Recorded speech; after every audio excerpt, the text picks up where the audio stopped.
Recording चालू करो। Recording चालू किया। आप सब लोग ठीक है? हाँ ठीक है। अच्छे हैं। कल के चर्चा में, डिस्कशन में मुझे बहुत प्रेरणा मिली। आप लोगों के मनोगत सुनकर, आप लोगों के प्रश्न सुनकर, मुद्दे सुनकर, और अपने आप को बहुत ऑनेस्टली आप अपने आप को रख पा रहे थे। कल मैं देख रहा था, ये ऑनेस्टली अपने आप को अभिव्यक्त करना, व्यक्त करना बहुत जरूरी होता है। अगर कुछ बातें जो है, क्योंकि हमको हमको एक तरह का जीवन में आमूलाग्र परिवर्तन करना है, रूपांतर करना है, और खासकर जो बातें हमारे लिए निजी जीवन में तकलीफ देने वाली होती है,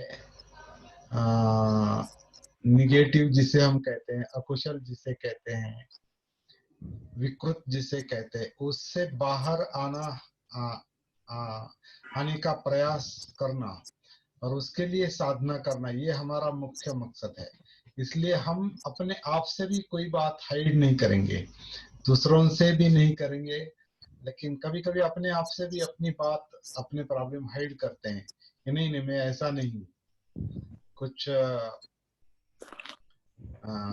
गलत बातें मन में चलती है, लेकिन दूसरा जैसे अनकॉन्शियस माइंड में समझो गलत बातें चल रही है, लेकिन कॉन्शियस माइंड कहता है कि नहीं नहीं ऐसा नहीं, आप ऐसे नहीं हो, आप बुरे नहीं हो, आप गलत नहीं हो। तो अनकॉन्शियस माइंड गलती को महसूस करता है, कॉन्शियस माइंड कहता है कि नहीं नहीं। जागरूक कॉन्शियस माइंड मतलब जिसको बोध होता है वो जागरूक होगा नहीं होगा, लेकिन कॉन्शियस माइंड अलग है, जिसको महसूस होता है। लेकिन जागरूक मन जो है वो ज्यादा महसूस करता है, वो फैक्ट महसूस करता है। तो कॉन्शियस माइंड जागरूक क्या कहेंगे अभी, ये कॉन्शियस अनकॉन्शियस माइंड जो है, इसके लिए जो हिंदी शब्द है वो ज्यादातर जागरूक अजागरूक ऐसा ही किया जाता है, लेकिन मुझे लगता है कि जागृति जो है, सती जो है, वो बहुत एडवांस बात है। जागृति कॉन्शियस अनकॉन्शियस दोनों को देखती है।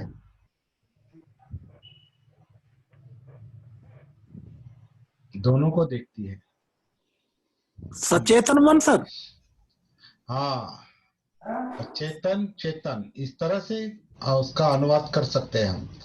जागृत मन यानी चेतन जिसको कुछ समझता है, लेकिन सॉरी, चेतन मन यानी उसको कुछ समझता है। जैसे कि जो कोई पेशेंट, किसी पेशेंट को अगर क्लोरोफॉर्म दिया जाता है, समझो ऑपरेशन के पहले, और ऑपरेशन वो उसका क्लोरोफॉर्म की जो बेहोशी है वो अगर कम होते होते खत्म होती है और वो होश में आता है, तो होश में आता है तो उसे नॉर्मल दिखाई देता है, नॉर्मल सुनाई पड़ता है, जो बेहोशी में नहीं सुनाई देता। लेकिन उसको नॉर्मल सुनाई देता है, नॉर्मल दिखाई देता है, इसका मतलब ये नहीं वो जागरूक है। जागरूक जो है, जागृति जो है वो अलग गुणधर्म है। अभी अभी जो है अभी हमारे प्रयास ये चलेंगे कि जो शब्द हम इस्तेमाल करते हैं और जो प्रैक्टिस हम करते हैं उनको ठीक तरह से समझ लेंगे। कई शब्द ऐसे हैं कि वो हम ठीक से समझ नहीं पा रहे हैं, बहुत लाइटली, कोई शब्द बहुत लाइटली इस्तेमाल होते हैं, जैसे कि ध्यान शब्द है, सती शब्द है, जागृति शब्द है, बहुत लाइटली इस्तेमाल होते हैं। लेकिन एक एक शब्द को हम थोड़ा ठीक से जान लेने की कोशिश करेंगे। सुबह मैं राजेश कुमार जी से भी इसी बात पर चर्चा कर रहा था कि शब्दों का उचित परसेप्शन, शब्दों के उचित अर्थ समझना बहुत जरूरी है। उसके लिए थोड़ा समय देना पड़ता है।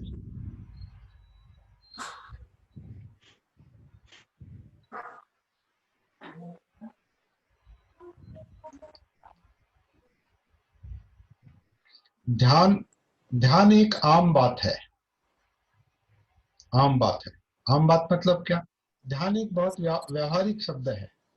आपको पता होगा, मालूम होगा। ध्यान एक व्यवहारिक शब्द है। ध्यान कहाँ है आपका? ध्यान जगह पर है कि नहीं? ये यहाँ ध्यान दो, वहां ध्यान दो। तो ध्यान शब्द जो है एक्चुअली अटेंशन के अर्थ से लिया जाता है। अटेंशन यानी यहाँ अटेंशन, यहाँ अटेंशन मतलब मेरा ध्यान अब यहाँ सात सात लोग दिखाई दे रहे हैं मुझे पकड़ के, तो मेरा ध्यान कभी मेरी ओर जाता है, कभी अनिल जी की ओर जाता है, कभी संदीप जी की ओर जाता है, कभी भारती जी की ओर जाता है, कभी योगेश जी की ओर जाता है, कभी विवेक जी की ओर जाता है, कभी राजेश जी की ओर जाता है। वो उनकी ओर तो ज्यादा जाता है क्योंकि वो, हाँ, हाँ, और कभी रंजीत जी की ओर जाता है। तो अभी आप 6 और 8 लोग, तो ध्यान जो है वो एक समय एक एक एक ऑब्जेक्ट पर जाता है, एक विषय पर जाता है, एक एक व्यक्ति पर जाता है, एक वस्तु पर जाता है, एक आवाज पर जाता है। एक बार एक ऑब्जेक्ट होता है ध्यान के सामने, और ऐसे कई ऑब्जेक्ट हमारे सामने होते हैं, तो कभी ध्यान इधर जाता है, कभी उधर जाता है। सती जो है, सती इन सब का बोध रख सकती है। जागृति जो है वो, जैसे कि आप देख, जागृति एक सती जागृति भान, आत्मभान, एक समझिए सूरज की प्रकाश की तरह है। सूरज का प्रकाश, तो सूरज का प्रकाश जब पड़ता है तो वो ऐसा नहीं यहाँ पड़ता है वहां नहीं पड़ता। मतलब अगर बीच में कोई बादल नहीं है समझो, और सूरज खुला हुआ, खुला खुला है सूरज, तो उसका जो प्रकाश है वो 360 डिग्री में फैलेगा। 360 भी नहीं, क्या क्या कहेंगे उसको, वो सभी तरफ, सभी तरफ मतलब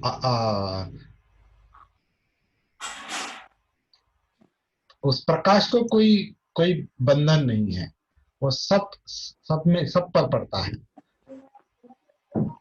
लेकिन कोई बीम लाइट है, जैसे बैटरी की लाइट है, तो वो एक एक पर ही फोकस कर सकती है। जितनी छोटी लाइट है उतने वो कम कम एरिया पर वो अपना प्रकाश डालती है। तो छोटी लाइट जो है, वो बीम लाइट जो है, वो ध्यान की तरह है। और सूरज का प्रकाश जो है वो सती की तरह है, या सती सूरज के प्रकाश की तरह है।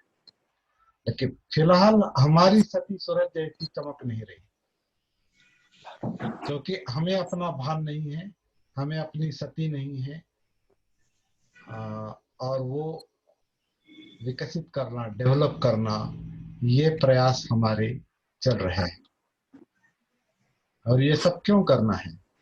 क्योंकि जीवन का जो विचलन का प्रॉब्लम है, चिंता का प्रॉब्लम है, अस्थिरता का प्रॉब्लम है, अकेलेपन का प्रॉब्लम है, डर है, जो कुछ भी है, जो कुछ भी है जिससे आपको तकलीफ होती है, मुझे तकलीफ होती है, कोई भी हो, कोई भी विषय हो जिसके कारण मन विचलित होता है, डिस्टर्ब होता है,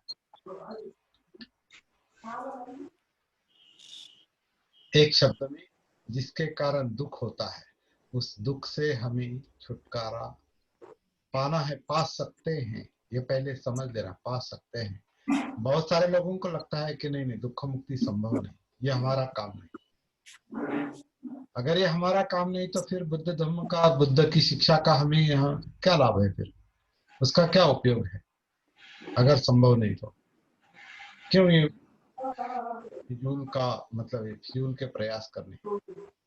लेकिन बुद्ध ने स्वयं वो बताया है कि हर एक में, हर मनुष्य में बुद्ध निब्बाण का, दुख मुक्ति का गुणधर्म है। हर मनुष्य दुख मुक्त हो सकता है, ये संभव है अगर ठीक से, सम्यक तरीके से, उचित तरीके से व्यायाम यानी प्रयास करेंगे, साधना करेंगे तब। और ये उन्होंने स्वयं सिद्ध करके दिखाया था। उम्र के 35वें साल में उनको निब्बाण प्राप्ति मिली, दुख मुक्ति मिली। और बचे हुए जो 45 साल है उनके उम्र के, उन्होंने इसी अनुभव के प्रचार में बिताई। और उनके हयात में ही कई सारे लोग एक्चुअली प्रत्यक्षात दुख से मुक्त हो गए। कई सारे लोग कुछ मिनटों में हो गए, कुछ घंटों में हो गए, कुछ दिनों में हो गए, कुछ सालों में हो गए। लेकिन जिन्होंने ठीक तरह से, सम्यक तरीके से साधना नहीं की, ठीक तरह से बुद्ध के उपदेश को समझ नहीं पाए वो लोग, उनको प्राप्ति नहीं मिली। जैसे कि देवदत्त का उदाहरण है। देवदत्त उनका चचेरा भाई था और बचपन में दोनों में संघर्ष था, बचपन से, है ना। राजहंस के प्रश्न को लेकर देवदत्त ने राजहंस को मारा और सिद्धार्थ ने बचाया। तो बचाया तो ये देवदत्त कहता है कि तुमने बचाया लेकिन मैंने मारा है, इसलिए इस पर मेरा हक है। और सिद्धार्थ कहते हैं मैंने इसे बचाया इसलिए ये मेरा हक है, ये इसे मैं नहीं दूंगा। तो आपको पता है कि ये मामला जो है वो लवाद में जाता है, क्या कहते हैं, कोर्ट में। कोर्ट को क्या कहेंगे हिंदी में? वहां मतलब न्यायालय, हाँ, न्यायालय में जाता है। तो न्यायालय में क्या क्या न्याय मिलता है कि जो बचाता है वही रक्षक होता है, वही उसी का ये हक होता है, जो मारता है उसका हक नहीं। तो तब से सिद्धार्थ और देवदत्त में शत्रुत्व था। बाद में बुद्ध बनने के बाद करुणा से,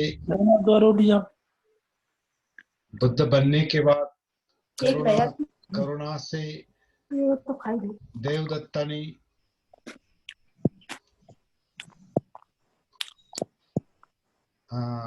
किसी का माइक मेरे ख्याल से ऑन है, वो बंद करें। और अगर खुला रखना है तो आपके वहां से कोई अलग आवाज नहीं आनी चाहिए, इसकी खबरदारी रखें। सभी अपना माइक बंद कर ले। तो करुणा के कारण देवदत्त को भी दुख से या गलत मार्ग से मुक्त करने की जो बुद्ध की इच्छा थी, इसलिए उन्होंने देवदत्त को संघ में लिया था। लेकिन देवदत्त की जो प्रवृत्ति है, जो क्रूरता है, वो बदलने में बहुत समय लगा। वो एक कहावत है ना, घर की मुर्गी दाल बराबर। तो सही है गलत है मुझे पता नहीं ये कहावत, लेकिन हाँ, घर की मुर्गी दाल बराबर मतलब क्या कि जो जितना नजदीक का होता है, परिचित होता है, उसका महत्व कम रहता है। तो शायद बुद्ध और देवदत्त का जो जब भाई भाई के रूप में एक दूसरे को देखते हैं, तो देवदत्त को बुद्ध अलग रूप से देखते थे, लेकिन देवदत्त बुद्ध को नहीं पहचान पाया था। इसलिए उन्होंने कई सारे लोगों को दुख से मुक्त किया, लेकिन देवदत्त को वो जो उनकी शिक्षा थी वो समझ में नहीं आई। और आपको पता होगा कि देवदत्त ने बुद्ध को जान से मारने का भी प्रयास किया था। तो ऐसे कुछ उदाहरण है जो जिसके कारण बुद्ध के हयात होते कुछ लोगों को नहीं प्राप्ति हुई, दुख मुक्ति नहीं मिली, क्योंकि वो अपने आप और ठीक तरह से समझ नहीं पा रहे थे। देवदत्त जैसे लोग या सुभद्र जैसे लोग, तो उनको वो प्राप्ति नहीं है। लेकिन जो ऑनेस्टली प्रामाणिकता से अपने आप को देखेगा, महसूस करेगा, अपने आप में जागरूक होगा, सती का अभ्यास करेगा, अपने आप को स्वीकार करेगा, सही है गलत है जैसा भी है, जीवन जैसा है वैसा है। जीवन जो है वो संस्कारों का परिणाम है, और संस्कार हम नहीं लाए, संस्कार परिस्थिति लाती है। और परिस्थिति जो है वो अविद्या से निर्मित है। मतलब जैसे हमने बार बार हम कहते हैं कि हमें अपना जन्म याद नहीं, हमें अपना जन्म याद नहीं। जन्म याद नहीं मतलब जन्म तो हुआ है और हम यहाँ हैं इसलिए हमारा जन्म हुआ है, भले ही हमको वो जन्म याद नहीं, लेकिन हम यहाँ है वर्तमान में, इसका मतलब हमारा जन्म हुआ है, लेकिन वो अविद्या में हुआ है। हमें नहीं पता हमारा जन्म हुआ मतलब क्या हुआ।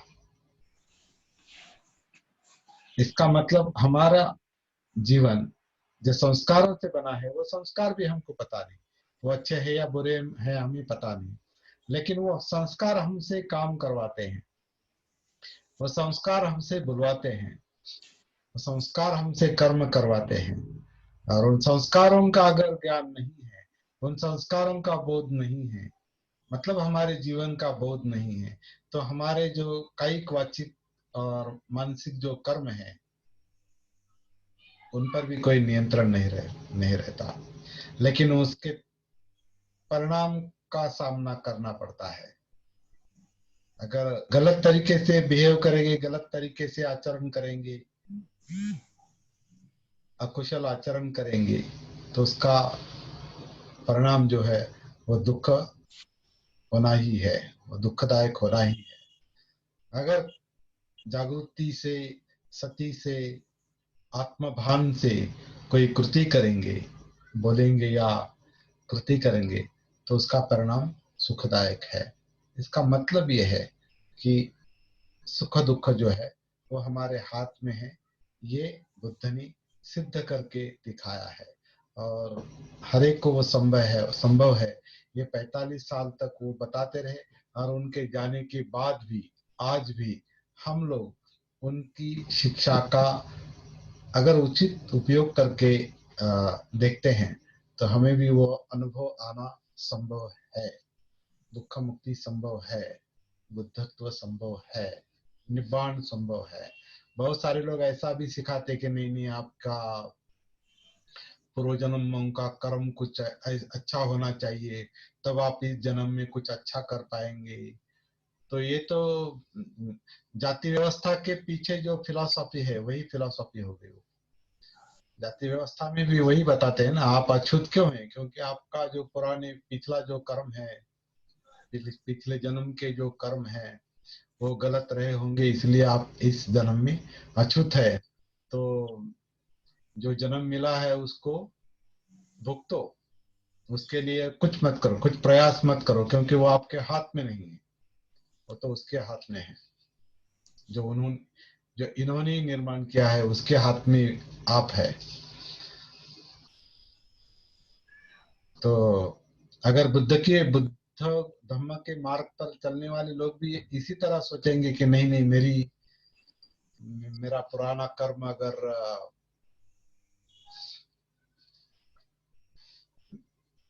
मेरा पुराना कर्म गलत होगा, इसलिए मुझे ये साधना नहीं समझ में आ रही है, या मैं दुख मुक्त नहीं हो सकता क्योंकि मेरा पुराने संस्कार ही बुरे हैं, मेरा पुराना जन्म का छोड़ो, इसी जीवन के जो संस्कार है वो बुरे हैं, इसलिए मुझे दुख भुगतना ही पड़ेगा। नहीं, संस्कार अगर रूपांतरित होते हैं, परिवर्तित होते हैं, ट्रांसफॉर्म होते हैं, क्योंकि ट्रांसफॉर्म हो सकते हैं। अनित्यता का सिद्धांत बुद्ध का कहता है, सब्बे संखारा अनिच्चाति, सभी संस्कार जो है वो अनित्य है। अनित्य मतलब परिवर्तनशील है, मतलब परमानेंट नहीं है, कुछ भी स्थिर नहीं है, कुछ भी अपरिवर्तनशील नहीं, जिसे हम गति कहते हैं। गति है, सांस गति है, काया गति है, वेदना गति है, चित्त गति है, विचार गति है, सब गतिशील है और सारा विश्व गतिशील है। हर अणु रेणु जो है परिवर्तनशील है, क्योंकि अनित्य है। ये अनित्यता को समझेंगे तो फिर संस्कार भी अनित्य, संस्कारों की अनित्यता को भी समझेंगे, समझ लेंगे। लेकिन उसके लिए सती चाहिए, जागृति चाहिए। तो वो संस्कारों की अनित्यता मतलब क्या कि हमसे अगर कुछ बुरा बर्ताव पहले होता था, पहले हम समझो शिलाचरण नहीं कर पाते थे, जैसे कल हम चर्चा कर रहे थे, अगर हम पाणातिपात करते थे, पहले अधीन दाना करते थे, कामेषु मिच्छाचारा करते थे, झूठ बोलते थे, शराब पीते थे, कठोर बातें करते थे, निंदा करते थे, वो क्यों करते थे? क्योंकि होश नहीं था, सती नहीं थी, जागृति नहीं थी। और अब अगर होश या जागृति सती का अगर हम अभ्यास करते हैं, तो जो पुराने संस्कार जो है, जो अविद्या से आए हैं, अज्ञान से आए हैं, उनमें परिवर्तन होना, रूपांतर होना शुरू हो जाता है। मतलब संस्कार बदलते हैं, संस्कार बदलते हैं तो कर्म बदलते हैं, एक्शन बदलती है। मतलब हमारी वाणी बदलती है, हमारी कृति बदलती है।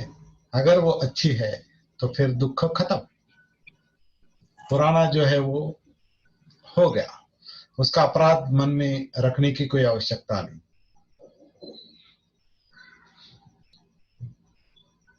उसे अगर परमानेंट मानेंगे पीछे, फिर कोई रूपांतर परिवर्तन नहीं हो पाएगा। लेकिन कुछ भी परमानेंट नहीं है, सब कुछ परिवर्तन होने वाला है, बदलने वाला है, गति है, कुछ भी स्थितिशील नहीं है।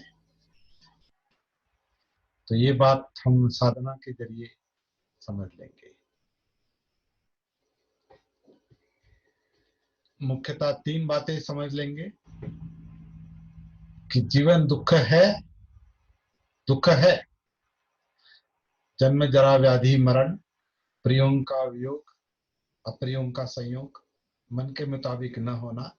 ये जो 7 कारण बताए हैं मुख्यतः, मतलब है, बताए मतलब वो है। तो ये 7 कारण जो है वो है, क्योंकि जन्म को हम कुछ नहीं कर सकते, हो गया अभी वो। तो उससे आया, उसके साथ जो दुख आया है, उसे, उस जन्म को और उस दुख को हम कुछ नहीं कर सकते। बुढ़ापे को हम कुछ नहीं कर सकते, बाल पकने हैं, आंखें कमजोर होनी है, कान कमजोर होने हैं, दांत गिरने हैं, बुढ़ापा आने वाला है, कुछ नहीं कर सकते। कुछ बीमारी होगी, कुछ कुछ कर नहीं सकते। मृत्यु आएगा, कुछ कर नहीं सकते। जन्म है तो मृत्यु है ही, जन्म ही मृत्यु के लिए है, क्योंकि दोनों एक ही है। मृत्यु की शुरुआत कब होती है? जब जन्म होता है, तब से मृत्यु की शुरुआत होती है ना। कुछ लोग तो, कुछ बालक गर्भ में ही मर जाते हैं, या गर्भधारणा होती ही नहीं, वहां भी मृत्यु है। कुछ बालक गर्भ में मरते हैं, कुछ जन्म के बाद मरते हैं, कुछ थोड़ा बड़ा होके मरते हैं, मर सकते हैं, मरते ही ऐसा मर सकते हैं, युवा होके मर सकते हैं, बूढ़े होकर मर सकते हैं। मृत्यु है, तो उसे हम कुछ नहीं कर सकते। बुढ़ापे को कुछ नहीं कर सकते, मृत्यु को कुछ नहीं कर सकते। जो प्रिय प्रिय बातें हैं, प्रिय वस्तु है, प्रिय लोग है, प्रिय कल्पनाएं हैं, प्रिय भावनाएं हैं, वो स्थिर नहीं है, वो नित्य नहीं, वो बदलने वाली है। तो उससे निर्माण होने वाले दुख, दुख हमको भुगतना पड़ता है।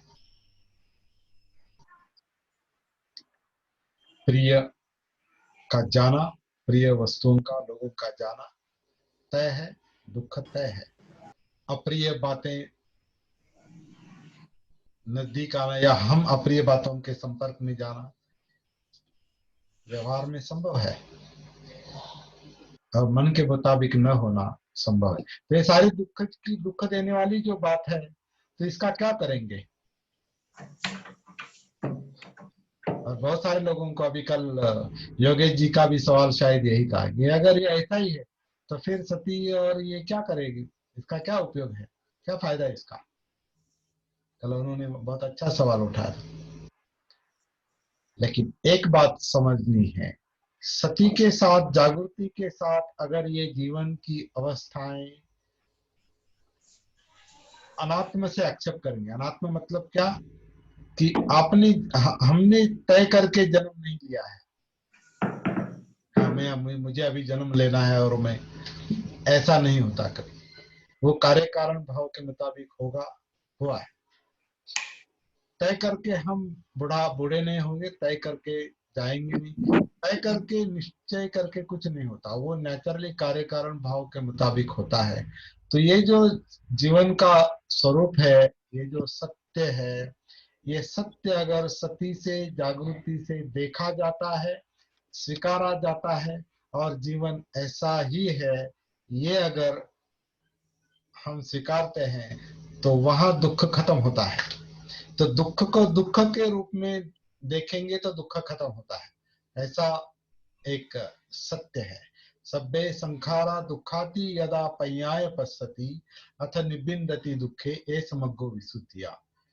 जो दुख को दुख के रूप में देखता है कि ये ऐसा ही है,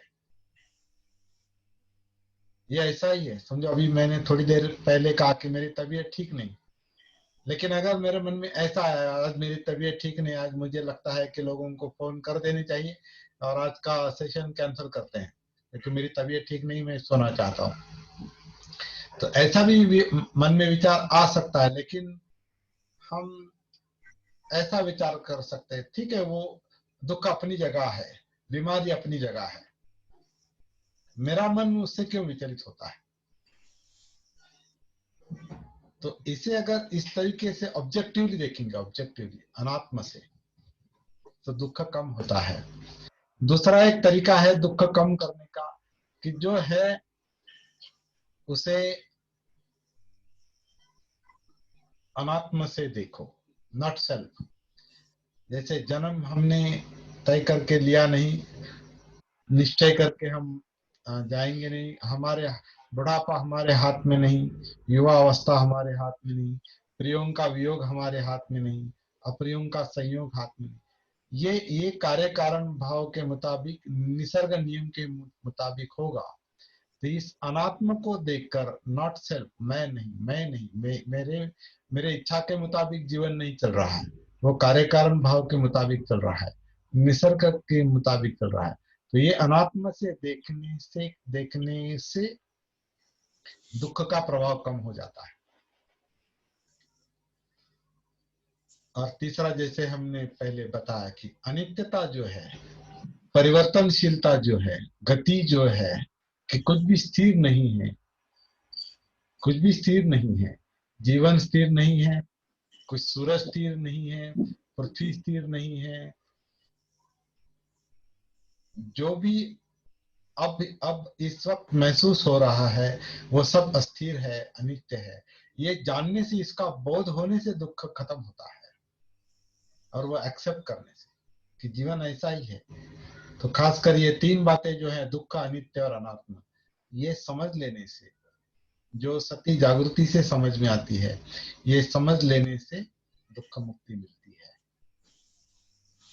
लेकिन ये समझने के लिए अपने आप से संपर्क चाहिए, अपने आप का बोध चाहिए, और अपना बोध होने के लिए अपनी सती चाहिए, जागृति चाहिए, आत्मभान चाहिए, और उसके लिए हम प्रयास कर रहे हैं। तो किस तरह से आत्मभान आएगा, किस तरह से सती आएगी? जीवन की सती, जीवन की जागृति। तो जीवन का जो स्वरूप है वो समझ लेने से वो जागृति आती है। हमारा जीवन यानी शरीर, ये कायिक अस्तित्व, ये शरीर आन करता है, अपान करता है, सांस अंदर लेता है, सांस बाहर छोड़ता है, पेट में नाभि के पीछे जो डायफ्राम का अप डाउन होता है, छाती का जो आकुंचन प्रसरण होता है, उसके मुताबिक आन होता है, अपान होता है। तो ये अपने आप से कनेक्ट होने के लिए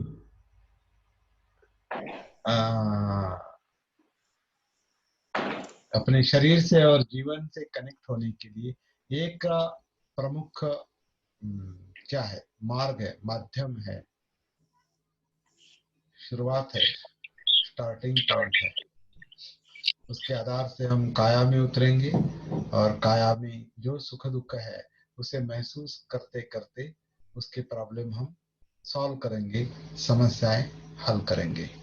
तो ये हमारा भी काम चल रहा है। तो फिर से वही सवाल हम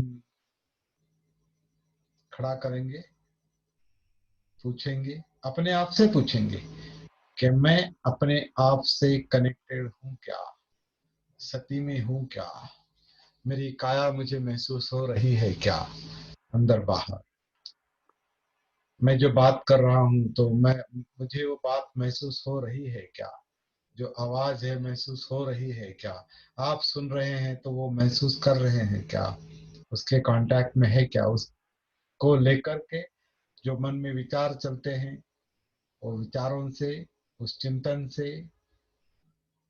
हम परिचित है क्या, वाकिफ है क्या। इसके कारण जो मन में इमोशंस या चित्त निर्माण होता है, भावनाएं निर्माण होती है, वो हम महसूस कर रहे हैं क्या। तो ये सारी सारी जो बातें हैं, इसके कारण जो सुख दुख निर्माण होता है, काया में महसूस होता है, काया में निर्माण होता है सुख दुख, वो महसूस कर रहे हैं क्या। ये सारी बातें जो है वो एक एक करके हम महसूस करेंगे। और इसके लिए हम आनापान सती सुत्त का हम आधार ले रहे हैं। आनापान सती सुत्त, अगर अगर आप लोगों के पास आनापान सती की किताब नहीं है, और ये भी हिंदी की किताब है, ऐसी मराठी की भी किताब है आनापान सती सुत्त,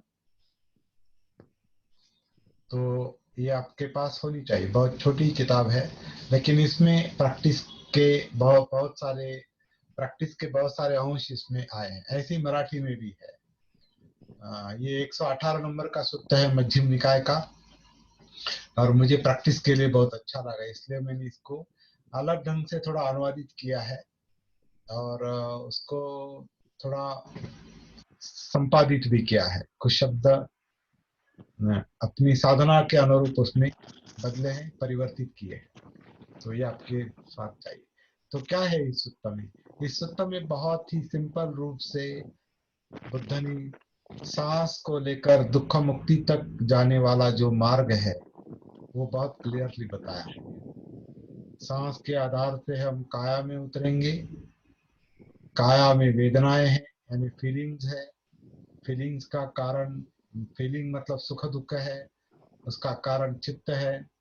और इसको लेकर इसके मुताबिक विचार निर्माण होते हैं, या विचारों के मुताबिक चित्त निर्माण होता है। दे आर इंटरकनेक्टेड, एक दूसरे से जुड़े हुए हैं। और विचार जो है वो आँख, कान, नाक, जीभ, त्वचा, ये जो बाहर का जो विश्व है उसको लेकर के मनोधर्म क्रिएट होते हैं, मनोधर्म सक्रिय होते हैं, मतलब विचार प्रक्रिया, और उसका परिणाम चित्त पर होता है। चित्त का परिणाम सुख दुख है, और ये सब काया में। तो ये बात बताई है पहले कि आनापान सती सुत्त के आधार से आप इन चार बातों के संपर्क में आते हैं। काया, वेदना, चित्त, मनोधर्म, मतलब सती पट्ठान। सती पट्ठान होता है, ऐसा उसमें कहा है। पट्ठान यानी प्रस्थान, आगे जाना। सती कैसे आगे जाती है? अनापान सती से काया में, काया से वेदना में, वेदना से चित्त में, और चित्त से मनोधर्म में। ये सती पठान होता है। एक एक करके सती जो है सूरज की प्रकाश की तरह जैसे जैसे प्रकाशित होती है, तो उस प्रकाश में आपकी सांस आती है, आपकी काया आती है, वेदनाएं आती है, चित्त आता है, मनोधर्म आता है, पूरा जीवन आता है, पूरा अस्तित्व आता है। तो जब ये सारा उस प्रकाश में आता है, सती के प्रकाश में आता है, तो इस जीवन की जो समस्याएं हैं वो समस्याएं भी समझ में आती है, और वो कैसे, उनका कारण क्या है ये भी समझ में आता है, उसका निवारण कैसे करना है ये भी समझ में आता है, और मार्ग समझ में आता है। इन शॉर्ट, संक्षेप में 4 सत्य समझ में आते हैं। दुख है, दुख का कारण है, दुख का निवारण हो सकता है, और उस निवारण का मार्ग है। ये सत्य है। सत्य मतलब यही एक अकेला तरीका है जिससे आप दुख से मुक्त हो सकते हैं। दुख को स्वीकार करो, दुख के कारण को महसूस करो, सती से, जागृति से। कारण का निवारण होने से दुख का भी निवारण होगा, और वो किस तरह से होगा इसके लिए धम्म की शिक्षा है।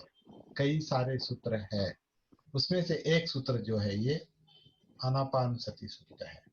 इसके आधार से हम ये काम करने की कोशिश कर रहे हैं।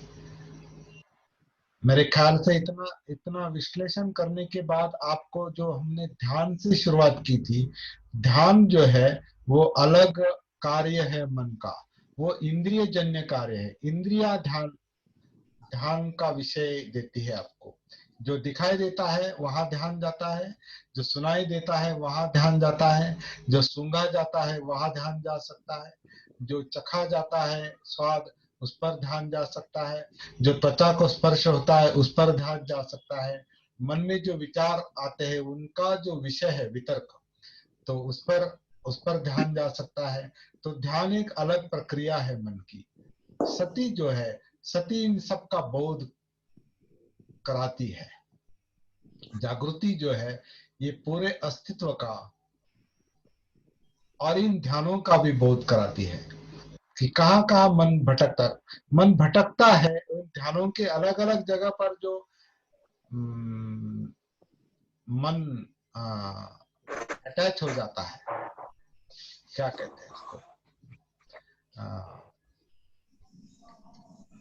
अटैच मतलब क्या क्या उससे मतलब बताइए हिंदी। जुड़ जाता है। जुड़ जाता है, आसक्त होता है, संपर्क में आ जाता है। संपर्क में आता है, और फिर आसक्त होता है। जो देखा जाता है ये अच्छा है ये बुरा है, तो ये चाहिए वो नहीं चाहिए, ऐसी कई बातें हैं, कई विषय हैं आंखों के, सैकड़ों विषय हैं, हजारों विषय हैं। कानों से बहुत कुछ सुनाई देता है, तो ये चाहिए ये नहीं चाहिए, इसका लोभ इसका द्वेष।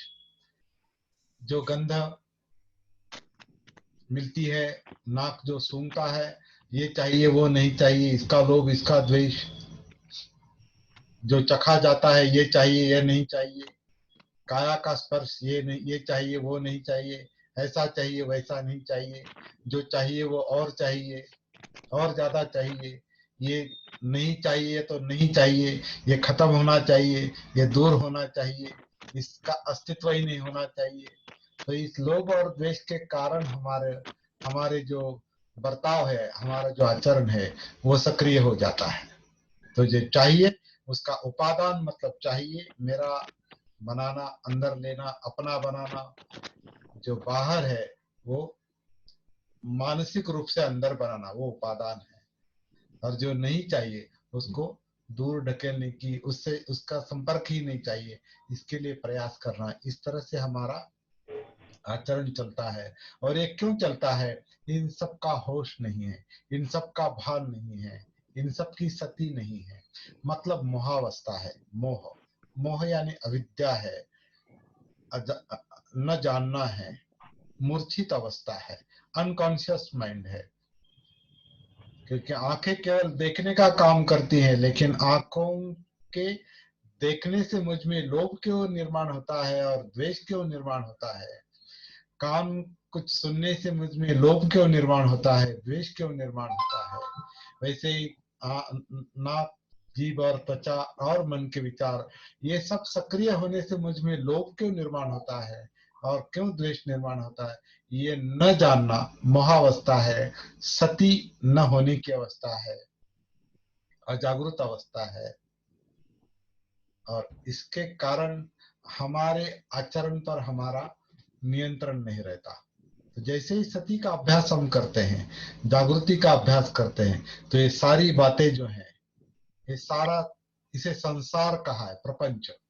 प्रपंच शब्द जो ग्रंथों में आता है, प्रपंच मतलब जिसे हम परिवार कहते हैं, वो प्रपंच नहीं है। प्रपंच मतलब ये जो इंद्रियों की वजह से, इंद्रिया और उसके विषयों की वजह से मन में जो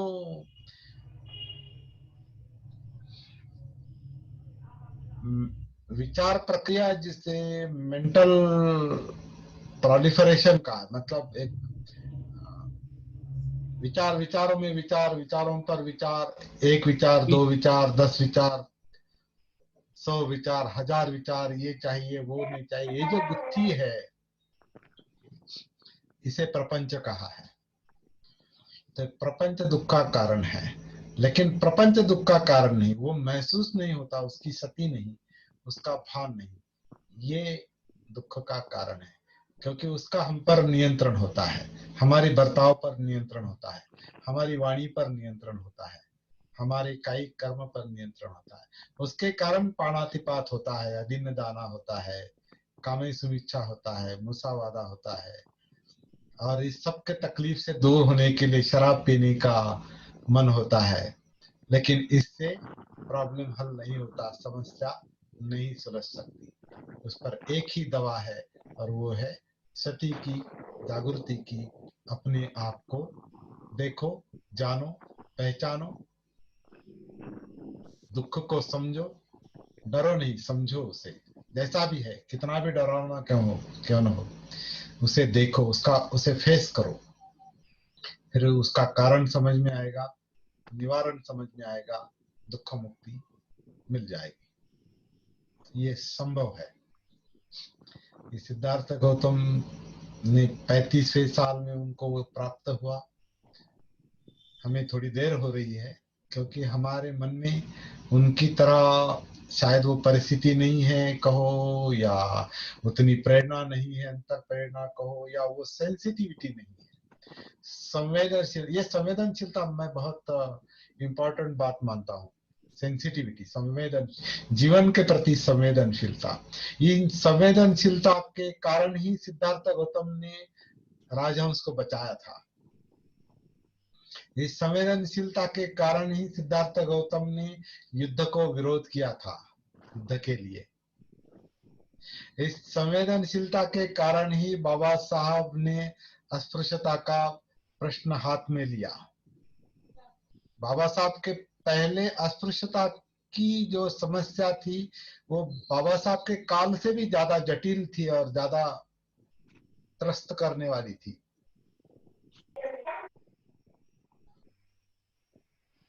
लेकिन किसी के मन में अस्पृश्यता के खिलाफ आवाज उठाने की वो शक्ति निर्माण नहीं हुई जो बाबा साहब में हुई। तो वो संवेदनशीलता है, वो सेंसिटिविटी है। वो सेंसिटिविटी जो है, वो संवेदनशीलता है, वो जीवन को और जीवन की समस्या को रूबरू होती है। रूबरू होना मतलब सामना करती है।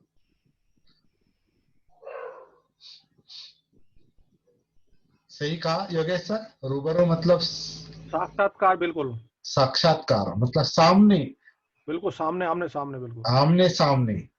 अस्पृश्यता है, क्यों है, क्या कारण है, क्यों तकलीफ है, क्यों तकलीफ देते हैं लोग, और क्यों छूते नहीं, क्यों हमारी छांव से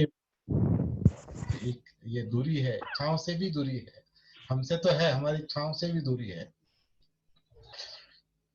पेशवा के काल में अछूतों को सुबह जब छांव लंबी पड़ती है सुबह और शाम को, जब छांव लंबी पड़ती है तो उस दौरान अछूतों को घर से बाहर निकलने की अनुमति नहीं थी, क्योंकि वो जो छांव है, लंबी छांव जो है, वो दूसरों पर गिरेगी और दूसरे क्या होंगे, कलंकित होंगे।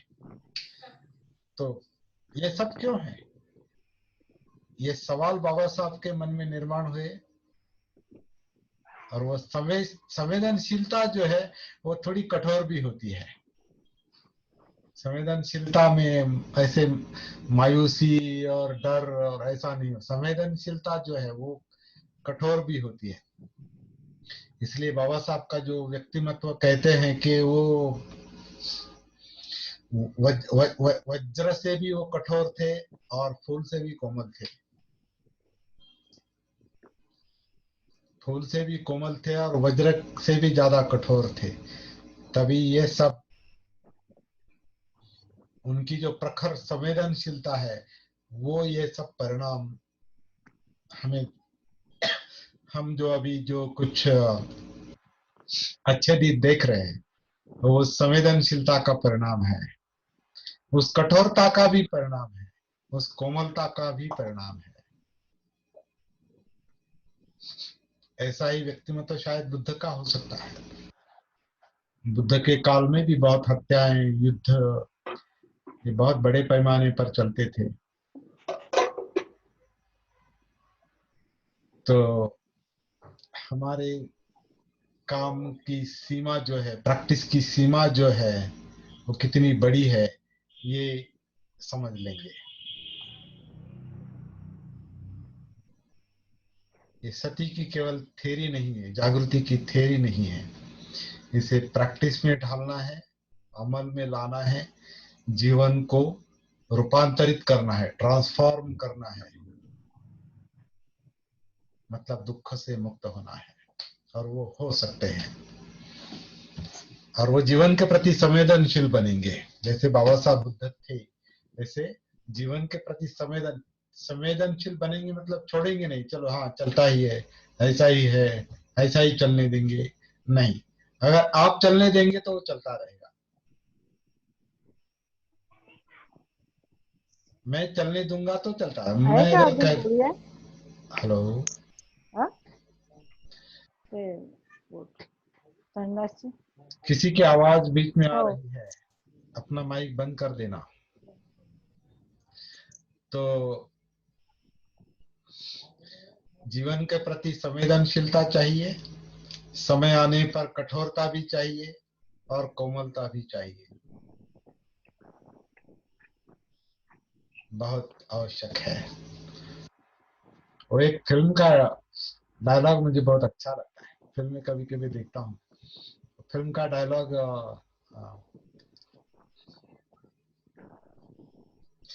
एक बार मैंने तय किया कि फिर मैं अपने आप की भी नहीं सुनता। ऐसा क्या, कौन सा फिल्म है, कौन सी फिल्म सलमान बताइए? खान। हाँ? सलमान खान। हाँ?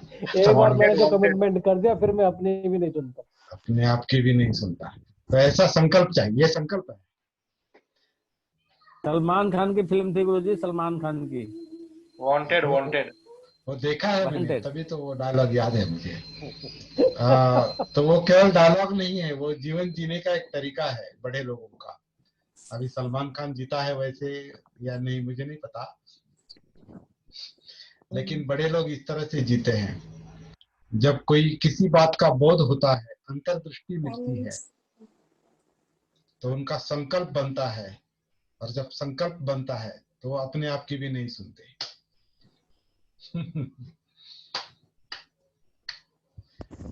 ये तो सर जो राइटर होगा उसने जो लिखा है, इसका मतलब वो कितना ज्ञानी होगा।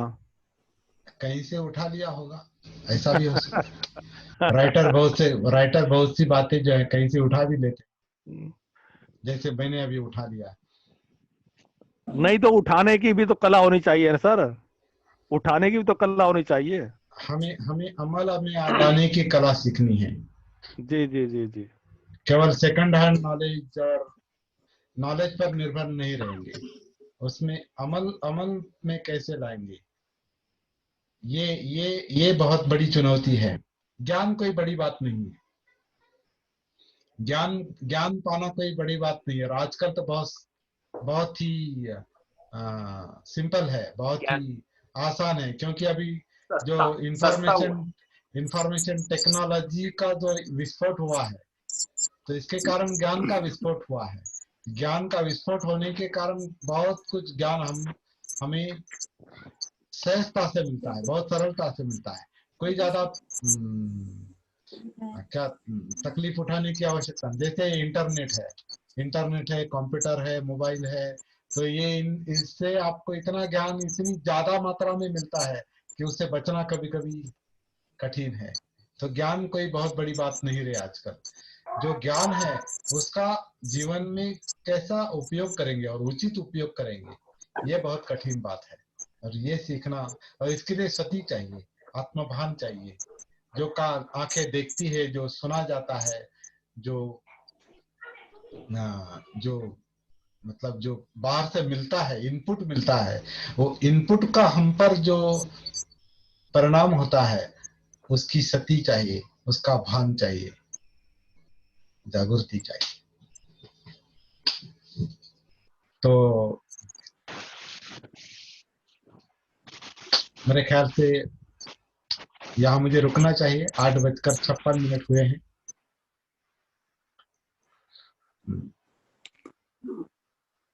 बताइए। बहुत बहुत धन्यवाद सर, सर बहुत बहुत धन्यवाद सर। आपको भी धन्यवाद। मेरी एक गुजारिश है, इस हाँ, पर हाँ। एक विशेष सेशन रखा जाए, किस पर? दुख अनित्य और अनाथ पर। कोई बात नहीं, आप जब भी कहेंगे शुरू करेंगे काम। धन्यवाद। आप तय करिए, अगले शनिवार को लेंगे? अगले हाँ। शनिवार को संभव है क्या, कल की तरह? हाँ ले सकते हैं सर, बिल्कुल ले सकते हैं सर। तो अगले शनिवार 8 बजे मिलेंगे इस विषय जी। पर। जीवन की 3 गाथाएं, ये किताब भी है मेरी, दुख अनित्य और अनात्म वो पर। दुख अनित्य और अनात्म पर है। जीवन की 3 गाथाएं, और हिंदी में भी है और मराठी में भी है। जीवन की 3 गाथाएं, जीवनाच्या 3 गाथा, और हिंदी में भी है, वो आपको मैं बाद में बताऊंगा।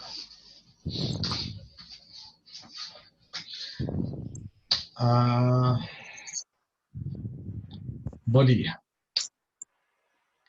अब आपकी बारी। हेलो हाँ सर, आवाज आ रही है? हाँ हाँ, बिल्कुल। सबको जय भीम, नमो बुद्धाय। जय भीम, नमो बुद्धाय। आज का सेशन काफी बढ़िया रहा। और अनिल जी के बाद रंजीत जी बोलेंगे। हाँ बोलिए। मेरी बात सबको मेरी आवाज सुनाई दे रही है? बिल्कुल आ रही क्लियर आ सुनाई रही दे है। रही। बोलिए। हाँ, तो ये हर एक सेशन एक से बढ़कर एक होते जा रहे हैं। और जब मराठी सेशन 35 सेशन पूरे हुए थे, तब एक उद्देश्य साफ हुआ था मेरा, सत्य से सत्य तक और सत्य से अंत तक हमें जीना है। इस तरह का मैंने एक संकल्प किया था। बहुत बढ़िया। तो सत्य से सत्य तक हमें जाना है और अंत तक जाना है। ये उद्देश्य अगर साफ होता है तो वो सिर्फ सत्य की वजह से होता है। और समाज में ज्ञान की कोई कमी नहीं है, कमी है तो आत्मभान की। और ये आत्मभान जागरूक होने के बाद ही इस तरह का जीवन जीने का आदमी का तरीका हो सकता है, ऐसा मैं समझता हूँ। बहुत बढ़िया। साधु साधु साधु, बहुत अच्छा। बहुत सुंदर बात कही अनिल जी। आप अनिल गायकवाड़ है, ठाणे में रहते, मुंबई में रहते हैं, ठाणे में। और बहुत अच्छे मित्र है, बहुत दिनों से प्रैक्टिस कर रहे हैं और प्रैक्टिस समझ रहे हैं, पहली बात समझ रहे हैं। और उनकी बातों से आपको पता चला होगा कि वो कहाँ तक है, जानकार समझ गए होंगे। तो रंजीत सर, आपने हाथ ऊपर उठाया था।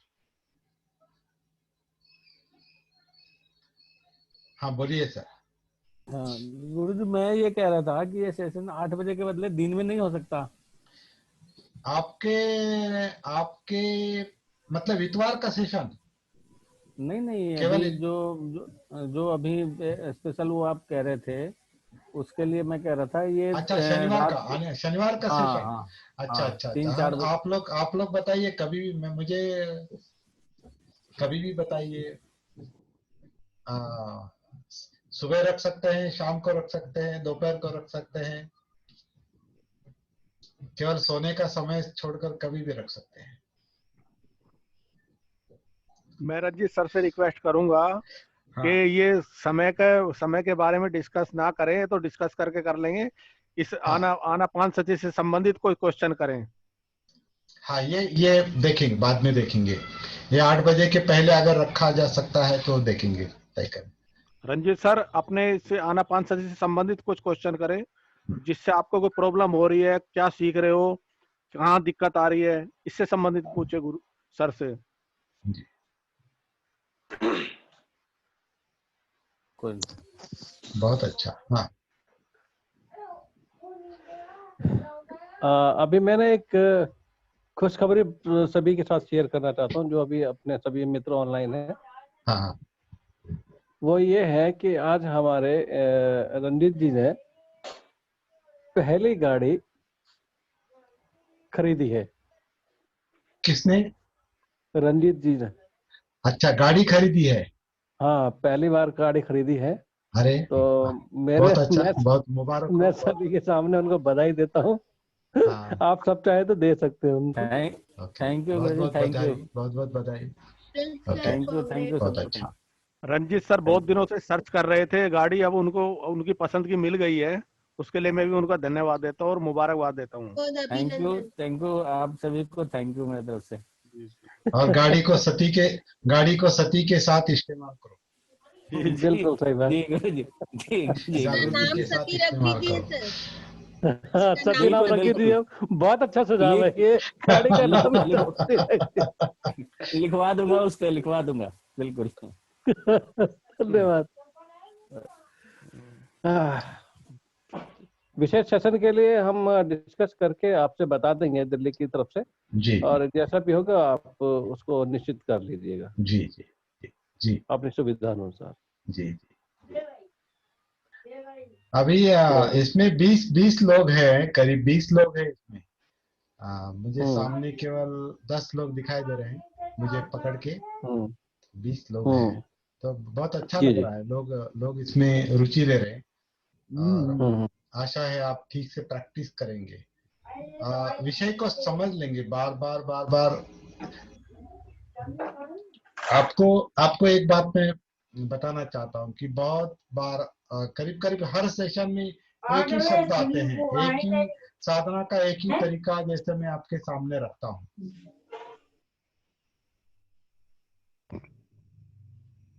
हर बार अगर हर बार देखिए, समझे अभी आज 15 सेशन है, 15वां सेशन है आज का, और 15 बार अगर मैंने कोई एक शब्द का उच्चार किया है, तो हर वक्त उसका संदर्भ जो है वो अलग अलग होता है, ये या गहराई अलग अलग हो सकती है। जैसे सती शब्द है, तो सती शब्द जब भी हम बार बार उच्चारण करेंगे, या काया आनापान करती है, या जो कुछ भी है, जागृति है, तो हर वक्त उसका जो संदर्भ है वो अलग अलग होता है। जैसे कि हम देखते हैं कि नदी का पानी बह रहा है, तो नदी में कभी एक ही पानी नहीं बहता। हम कहने को ये कहते हैं कि नदी में पानी बह रहा है, लेकिन पानी कभी एक ही नहीं रहता, पानी अलग अलग होता है जो नदी में बहता है। उसी तरह जो शब्द हम इस्तेमाल करते हैं, वो शब्द अलग अलग अर्थ छटा से भरे हुए होते हैं, अलग अलग अर्थ उसके, अलग अलग संदर्भ उसके होते हैं, अलग अलग गहराई हो सकती है, उनमें अलग अलग प्रकाश झलक सकता है। ये बात समझ ले, इसलिए एक ही बात चल रही है, मतलब उसे समझ लेने की कोशिश करेंगे कि क्या है, कि सांस सांस सांस, एक ही बार हम अनापान सांस, लेकिन सांस क्यों ये बार बार क्यों ये किया जाता है, इसका उच्चारण क्यों किया जाता है? क्योंकि हम जीवन के साथ जुड़ना चाहते हैं, लेकिन जुड़ नहीं पाते। सती में आ नहीं पाते, इसलिए बार बार वही बताना पड़ता है ताकि जीवन से पहले काया से वेदना चित्त मनोधर्म से जुड़ा जा सके। हाँ बोलिए। कुछ बोलना चाहता हूँ सर मैं इस बात पर। हाँ। आपके जितने भी सारे सेशन हैं वो जब बार बार सुनता हूं तो प्रैक्टिस आसान होती है, और प्रैक्टिस के लिए ये सत्र सुनना काफी जरूरी है, ऐसा मैं महसूस करता हूँ। जी। कई सेशन मैंने नोट करके रखे हैं। किसी को अगर मुझे कुछ शेयरिंग भी करना है इस बात के ऊपर, इस टॉपिक के ऊपर, तो मैंने कुछ सेशन बना के रखे हैं। जैसे मराठी में 5वां सेशन है, उसके बाद एक 8वां सेशन है, और हिंदी में कुछ 13वां सेशन है। तो ये बहुत ही महत्वपूर्ण है कि हम अगर किसी को अगर सती के बारे में बताना चाहते हैं तो हम बता नहीं पाते, पर सामने वाले को वो सेशन के बारे में अगर फोकस किया जाए तो उसके समझ में आ जाती थोड़ी थोड़ी बातें, और हमारी प्रैक्टिस बहुत गहरी हो जाती है, और प्रैक्टिस करने के लिए काफी आसान हो जाता है। ये मैंने महसूस किया है कुछ दिनों से। ये मेरी खुद की अनुभव है। बहुत अच्छा, बहुत अच्छा। बिल्कुल सही कहा इन्होंने कि किसी भी सेशन को सुनने से प्रैक्टिस में बहुत असर पड़ता है और गहराई में जाने का अनुभव होता है। और लेकिन जब तक हम संकल्प नहीं लेते। और एक बात बताना चाहता हूँ कि सती साधना में जो शब्द आते हैं या सती साधना का जो टॉपिक, जो विशेष सब्जेक्ट जो चलता है वो नया होता है, और नई बात समझ में आना वो उसकी, जब तक हम जैसे आम शब्द होता है या जो विषय होते हैं वो विषय से हटकर ये नया विषय बन गया, ऐसे लगता है मुझे। और नई बात जल्दी ध्यान में नहीं आती है या समझ में नहीं आती है। इसके लिए उसको बार बार सुनने से ही और रटने से ही अपने मन में प्रभाव कर सकती है या अंदर प्रभाव कर सकती है, और उससे लगाव हो सकता है। वरना हम खाली सुनते रहेंगे और उसके ऊपर कुछ एक्शन नहीं करेंगे और बार बार नहीं सुनेंगे तो शायद ये जल्दी समझ में आने वाली बात नहीं है, ऐसा मुझे लगता है। राजेश सर, हाँ बहुत बहुत अच्छा, बहुत अनिल जी ने बहुत अच्छा बताया। राजेश सर, ये एक संकल्प और अभ्यास की बात है। जितना सेशन हमें सिखा रहा है वो बहुत गहराई से और बहुत धीरे धीरे हम समुद्र की गहराई की तरफ जा रहे हैं। मेरा ये मानना है कि जैसे आज कल हमने एक विशेष सेशन किया था, उसमें बहुत ओपनली हमने चर्चा की थी सभी ने मिलकर, उसमें बहुत फर्क पड़ता है। और सबसे बड़ी बात है कि हम सच्चाई से हम कितना उसको अभ्यास में लाते हैं, वो महत्वपूर्ण है। और जैसा हम सच्चाई से अपने अंदर सती की साधना को प्रैक्टिस करेंगे, अभ्यास करेंगे, तो उतना ही वो हमें गहराई में लेकर के जाएगा। सुनना जरूरी है, सीखना भी जरूरी है, लेकिन संयम जो संकल्प है एक सत्य की ओर जाने का, वो बहुत महत्वपूर्ण है। और सच्चाई से जब हम इसका अभ्यास करेंगे तो वो हमें अवश्य ही गहराई में लेके जाएगा। बहुत अच्छा, बहुत अच्छा। सही बात, धन्यवाद। धन्यवाद सर, धन्यवाद, बढ़िया। बुद्ध शरण जी, आप कुछ कहना चाहते हैं? आप बहुत अनुभवी साधक हैं। हाँ, बुद्ध शरण जी, आप अलीगढ़ से हैं। अब आप बताइए सर, आप और कुछ बोलिए। बहुत अच्छा है, बहुत ये सारी चीजें पहले नहीं समझ में आई हैं।